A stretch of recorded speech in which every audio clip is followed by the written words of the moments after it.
Hello everyone, very very good afternoon. कैसे हो? Hope करता हूँ आप सब लोग अच्छे ही होंगे। सो फ्रेंड्स, हिंदी लैंग्वेज की स्पेशल क्लास में आप सभी लोगों का बहुत बहुत स्वागत है। आज की क्लास में हिंदी लैंग्वेज के टॉप 50 क्वेश्चंस को हम लोग डिस्कस करने वाले हैं। इस क्लास में मैंने जितने भी क्वेश्चंस लिए हैं सारे के सारे सेलेक्टेड क्वेश्चंस लिए हैं, प्रीवियस क्वेश्चंस लिए हैं जो हर वर्ष बीएड एंट्रेंस एग्जाम में पूछे जाते हैं। तो पूरी क्लास ध्यान से देखना, जितने भी क्वेश्चंस आपके करेक्ट हो कमेंट बॉक्स में अपना रियल स्कोर आप लोग जरूर बताना। चलिए क्लास को स्टार्ट करते हैं। जितने लोग नए हैं सब्सक्राइब जरूर कर लेंगे, इस चैनल से आपको निश्चित ही मदद मिलेगी। अगर आप लोग ये वाला नोट्स अभी तक नहीं लिए हैं तो आपके पास समय भी बहुत कम है, आप इस नोट्स को ले लीजिए ताकि आपका सिलेबस पूरा हो सके, एक बेहतरीन तैयारी आपकी हो सके, ताकि आपका एग्जाम में बेहतरीन स्कोर आ सके। ये सभी वर्गों के लिए है, इसमें सभी सब्जेक्ट के topic wise most important questions देखने को मिल जाएंगे। बीएड एंट्रेंस एग्जाम की प्रीवियस के क्वेश्चन भी देखने को मिल जाएंगे जो हूबहू आपको एग्जाम में आपको देखने को मिलेंगे। मार्केट में आप जाओगे तो 700 से 800 रुपए आपके जो है आपको बुक देखने को मिलेगी, और मात्र ये आपको जो नोट्स है मात्र 49 रुपीज में आपको मिल जाएगी। तो फटाफट इस व्हाट्सएप पे मैसेज करके आप इस नोट्स को ले सकते हैं। तो चलिए क्लास को स्टार्ट करते हैं। सबसे पहला प्रश्न आपकी स्क्रीन पे है, हाथ का मैल मुहावरे का अर्थ है क्या? बताइए सब लोग। सभी को गुड आफ्टरनून। हाथ का मैल मुहावरे का अर्थ है क्या? बताइए सब लोग। तो तुच्छ वस्तु हो जाएगा, ऑप्शन बी आपका बिल्कुल करेक्ट हो जाएगा। नेक्स्ट क्वेश्चन, पावक का संधि विच्छेद क्या होगा? पावक का बताइए। पावक का संधि विच्छेद क्या होगा? तो पौ धन अक हो जाएगा, ठीक है ना। ऑप्शन सी करेक्ट हो जाएगा। कलम तोड़ना मुहावरे का अर्थ है क्या? कलम तोड़ना मुहावरे का अर्थ है क्या? 2025 में अगर आपको यूपी से बीएड करना है तो चैनल को आप लोग सब्सक्राइब जरूर कर लेना। इस चैनल से आपको निश्चित ही मदद मिलेगी। आगे भी एग्जाम होने के बाद का प्रोसेस क्या होता है, काउंसलिंग कैसे की जाती है, एडमिशन का प्रोसेस क्या होता है, क्योंकि बहुत सारे बच्चे जो है काउंसलिंग में गलतियां कर देते हैं। इसीलिए कह रहा हूं कि सब्सक्राइब करके रखिए ताकि आप लोगों से कोई भी गलती ना हो सके। कलम तोड़ना मुहावरे का अर्थ होता है क्या? बहुत अच्छा लिखना, ठीक है ना। ऑप्शन बी करेक्ट हो जाएगा। हिंदी भाषा को राजभाषा कब घोषित किया गया था? बताएंगे सब लोग। हिंदी भाषा को राजभाषा कब घोषित किया गया?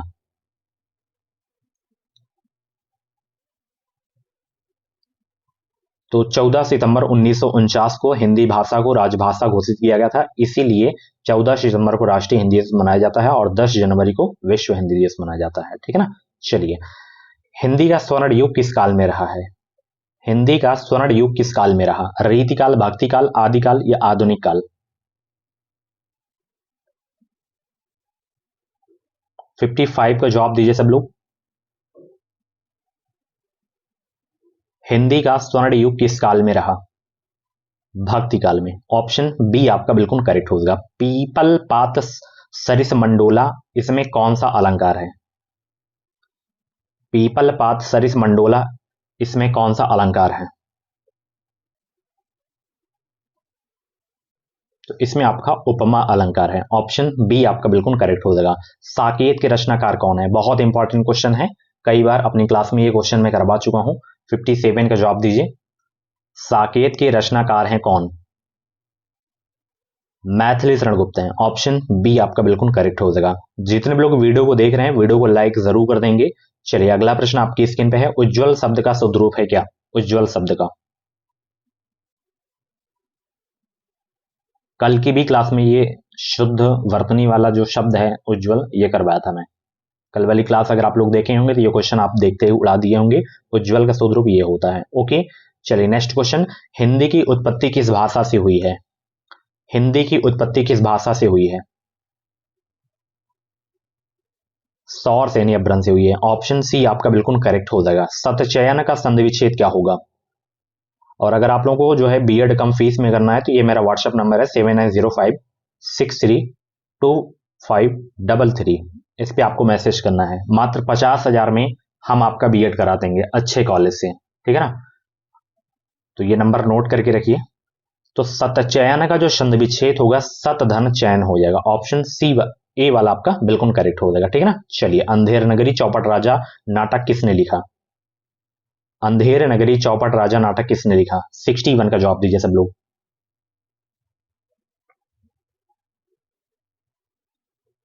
तो अंधेर नगरी चौपट राजा जो नाटक है लिखा गया है भारतेंदु हरिश्चंद्र जी के द्वारा। ऑप्शन सी आपका बिल्कुल करेक्ट हो जाएगा। नेक्स्ट क्वेश्चन, हिंदी साहित्य का आधुनिक काल कब से प्रारंभ माना जाता है? हिंदी साहित्य का आधुनिक काल कब से प्रारंभ माना जाता है? बताइए, 62 को जवाब दीजिए सब लोग। हिंदी साहित्य का आधुनिक काल कब से प्रारंभ माना जाता है? 1850 से माना जाता है। ऑप्शन बी करेक्ट हो जाएगा। पीतांबर में कौन सा समास है? पीतांबर में कौन सा समास है? बहुव्रीहि समास, तत्पुरुष समास, द्वंद्व समास, अव्ययीभाव समास। पीतांबर में कौन सा समास है? बहुव्रीहि समास है। ऑप्शन ए आपका बिल्कुल करेक्ट हो जाएगा। पंचवटी में कौन सा समास है? पंचवटी में बताइए, पंचवटी में कौन सा समास है? द्विगु समास हो जाएगा। ऑप्शन ए आपका बिल्कुल करेक्ट होगा। हिंदी किस अनुच्छेद के अंतर्गत राष्ट्रभाषा कहलाई थी? बहुत इंपॉर्टेंट क्वेश्चन है। हिंदी जो है किस अनुच्छेद के अंतर्गत राष्ट्रभाषा कहलाई?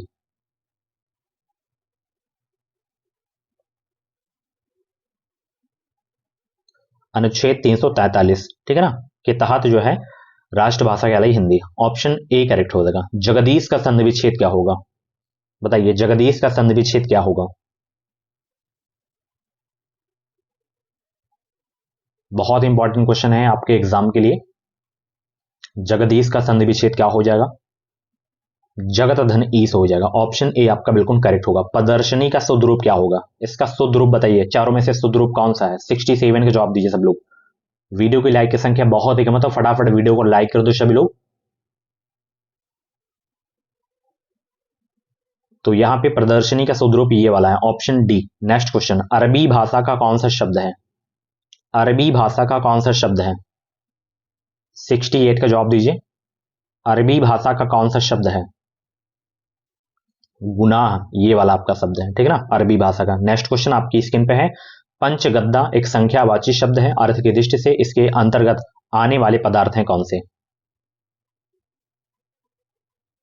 बताइए, 69 का जवाब दीजिए सब लोग।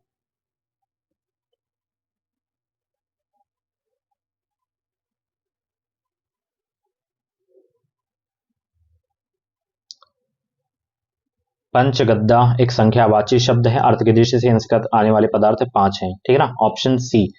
रामचरितमानस में समायोजित कुल कांड कितने हैं?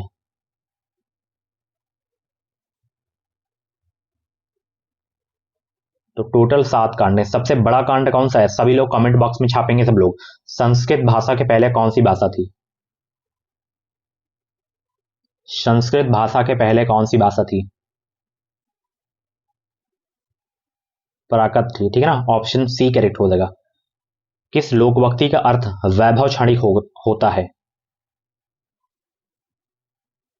बताइए, किस लोकवक्ति का अर्थ वैभव क्षणिक होता है?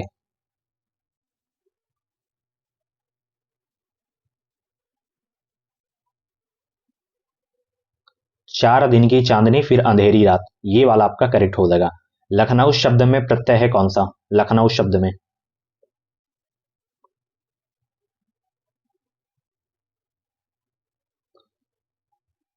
इसका जवाब आपको कमेंट बॉक्स में देना है, ठीक है ना। और आप लोग कमेंट में आंसर नहीं किया करते हैं, जो भी मैं आप बीच क्लास में क्वेश्चंस पूछा करता हूं उसका जवाब आप लोग जरूर दिया करें। अंगुली में आटा गीला करना मुहावरे का अर्थ क्या होता है? अंगुली में आटा गीला करना मुहावरे का अर्थ है क्या?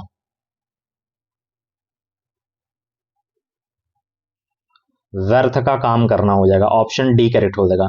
निम्नलिखित में से तत्सम शब्द कौन सा है इसमें चारों में से? तत्सम शब्द का चयन कीजिए।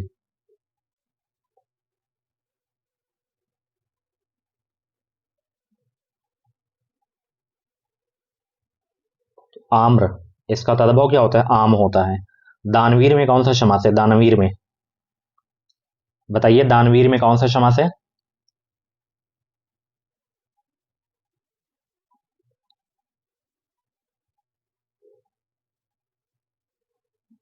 तो तत्पुरुष समास हो जाएगा। ऑप्शन डी करेक्ट हो जाएगा। चुनाव में नेता लोग पानी की तरह रुपया बहाते हैं, इस वाक्य में पानी का क्या अर्थ है?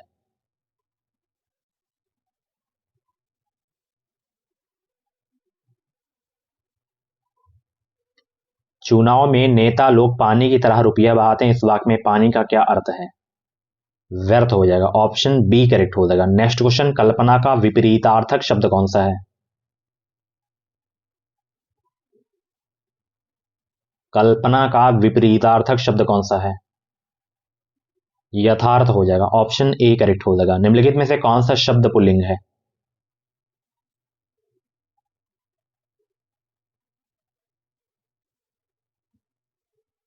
निम्नलिखित में से कौन सा शब्द पुल्लिंग है इसमें? आलस्य आपका पुल्लिंग शब्द है, ठीक है ना। नेक्स्ट क्वेश्चन, आंख का पर्यायवाची शब्द कौन सा है? नहीं है इसमें, बताना है आंख का कौन सा। बताइए, आंख का पर्यायवाची शब्द कौन सा नहीं है?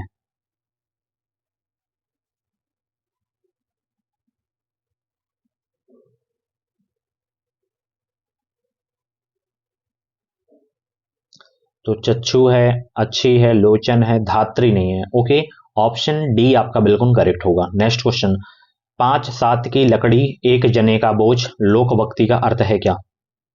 5-7 की लकड़ी एक जने का बोझ लोकवक्ति का अर्थ है क्या?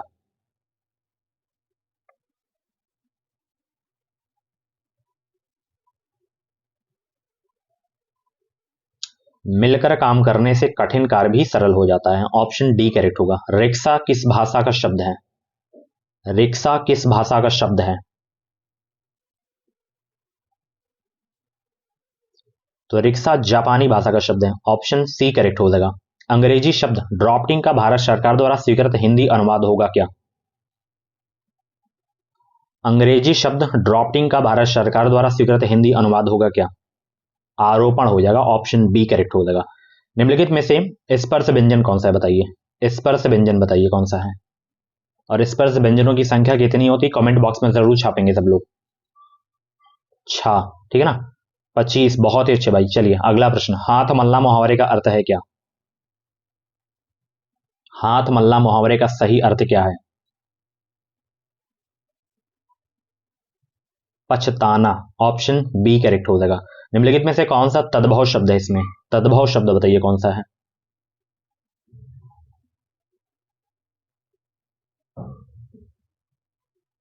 कौवा, ये भी तद्भव है, इसका तत्सम अलग होता है। कुत्ता भी है, कोयल भी है, ये सभी आपके तद्भव शब्द हैं, ठीक है ना। जैसे कोयल का कोकिला होता है, ठीक है ना। कौवा का काक होता है, कुत्ता का कुकुर होता है, ये सभी आपके तद्भव शब्द हैं। काका उच्चारण स्थान किससे है? एक क्वेश्चन आपके जो है ये वाला जरूर आएगा, उच्चारण स्थान वाला। तो उच्चारण स्थान आप अच्छे से याद कर लीजिए, अगर ये प्रश्न है तो गलत नहीं होना चाहिए आपसे।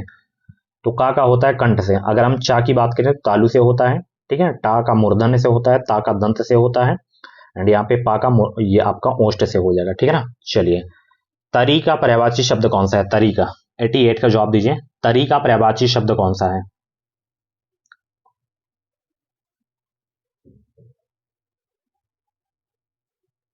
और भी क्लासेस आपको प्ले लिस्ट में मिल जाएंगी, तो एक बार प्ले लिस्ट आप जरूर से जरूर चेक लेना।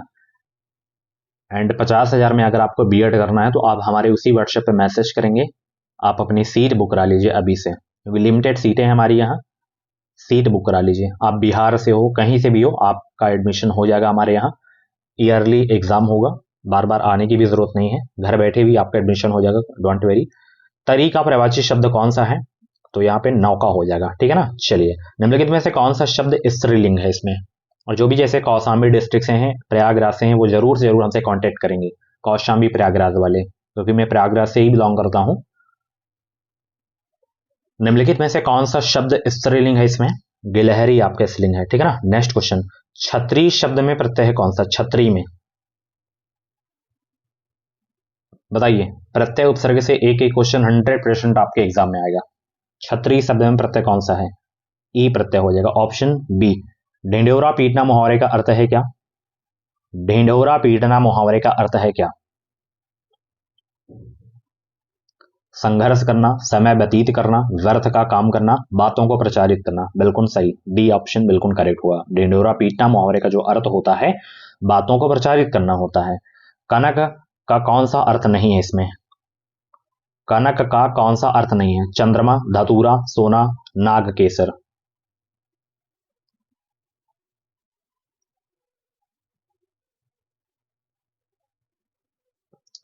इसमें चंद्रमा नहीं है भाई। नेक्स्ट क्वेश्चन, निम्नलिखित में से जो है कौन सा शब्द शुद्ध है इसमें? आयोजित का शुद्ध रूप कौन सा होता है बताइए। 93 का जवाब दीजिए।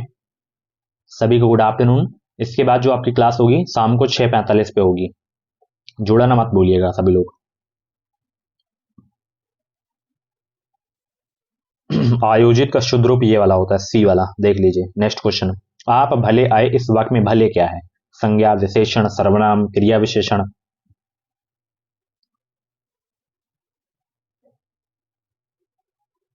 क्रिया विशेषण आपका हो जाएगा, ठीक है ना। चलिए, निम्नलिखित में से किस शब्द में आयन प्रयुक्त हुआ है? बताइए, निम्नलिखित में से किस शब्द में आयन प्रयुक्त हुआ है?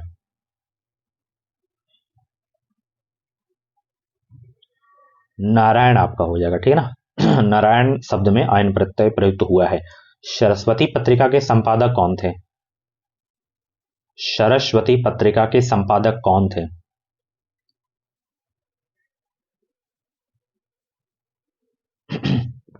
महावीर प्रसाद द्विवेदी थे। ऑप्शन बी आपका बिल्कुल करेक्ट हो जाएगा। शाप का पर्यायवाची कौन सा नहीं इसमें? हरि, सारंग, खग, भोगी। बिल्कुल सरल प्रश्न है। तो सांप का पर्यायवाची इसमें खग नहीं, खग जो है पक्षी का है। काव्य में कितने रस माने जाते हैं? बताइए सब लोग, काव्य में कितने रस माने जाते हैं? 9, ठीक है ना। चलिए, मैलांचल किसका उपन्यास है? बहुत इंपॉर्टेंट क्वेश्चन है आपके एग्जाम के लिए। अशोक वाजपेयी, फणीश्वरनाथ रेणु, गोपाल प्रसाद नीरज, हीरानंद वात्स्यायन। फणीश्वरनाथ रेणु जी का है, ठीक है ना। आस्तिक संक्षिप्तीकरण है किसका? आस्तिक का अर्थ होता है ईश्वर के प्रति आस्थावान। ऑप्शन बी करेक्ट हो जाएगा। सो फ्रेंड्स, ये थे आपके जो है हिंदी लैंग्वेज के टॉप 50 क्वेश्चंस। इन 50 क्वेश्चंस में से जितने भी क्वेश्चंस आपके करेक्ट हुए हैं अपना अपना रियल स्कोर जरूर बताना। अगर आप अभी 15 से 20 क्वेश्चन भी सही कर रहे हैं तो सही ही कर रहे हैं। अभी मेन जो तैयारी आपकी होगी इसी मंथ में होगी, क्योंकि कोई भी स्टूडेंट हो, एग्जाम जब नजदीक आता है, एग्जाम डेट फिक्स हो जाती है, तभी वो स्टूडेंट पढ़ाई करता है, ठीक है ना। और बीएड में भाई एडमिशन लेना है तो लाखों रुपए आपको नहीं खर्च करने हैं। अब मात्र 50,000 में आप बीएड कर सकते हैं। दोनों साल की फीस हम आपसे लेंगे। कॉलेज हमारा अयोध्या डिस्ट्रिक्ट में है, सुल्तानपुर में है, प्रयागराज, कौशाम्बी में है। आप कहीं से भी कर सकते हैं। अयोध्या से करने का बेनिफिट आपका ये रहेगा कि यहाँ पे सेमेस्टर एग्जाम नहीं होता है, ईयरली बेस एग्जाम होता है। तो आपको साल में एक बार ही एग्जाम देना आना है। एग्जाम देने जब आप लोग आओगे तो एग्जाम में जब आओगे तो रहने की जो बिल्कुल व्यवस्था है बिल्कुल फ्री में आपको दी जाएगी, ठीक है ना, जितने दिन आपका एग्जाम रहेगा। ओके ना, तो इससे बढ़िया व्यवस्था क्या ही हो सकती है। तो thank you so much. Admission के लिए आप इस व्हाट्सएप पे कांटेक्ट करें। Thanks for watching. Bye bye, take care.